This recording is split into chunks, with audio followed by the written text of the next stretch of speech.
Hello, I'm Cody Duncan, and I'm applying for the role of quest designer at Bethesda Softworks. I have a bachelor's degree in video game design from Full Sail University. My passion for games started as far back as I can remember. I remember playing my first games on the Atari before we got an NES. With each new console, I couldn't believe how much games would change, both in terms of graphics and their complexity. Each new generation of game would introduce new features and mechanics that would mesmerize me. Which brings me to one of my biggest inspirations of all, the Elder Scrolls series. Especially the later games. With its deep character customization and huge open world, it immediately drew me in. I've spent hundreds of hours in each game exploring the lore and completing every quest I could find.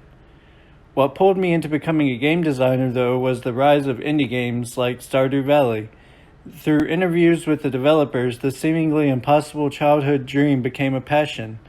Seeing how many great games were made by people with little to no training inspired me to go back to school to study game design. I knew that one day I would be a part of a team that made the next great game. To realize this dream, I learned how to use various tools and game engines such as Unity, Unreal, and the Creation Kit engines, as well as a variety of programming languages such as Java, C++, Python, and many more.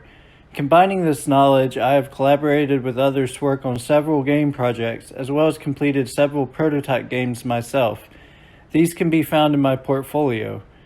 Quests in video games have become stale. For every grand quest, there are a dozen fetch this or kill that quests.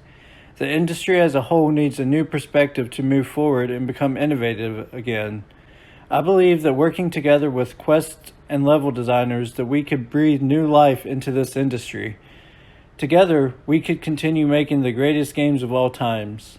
Thank you for your time and consideration.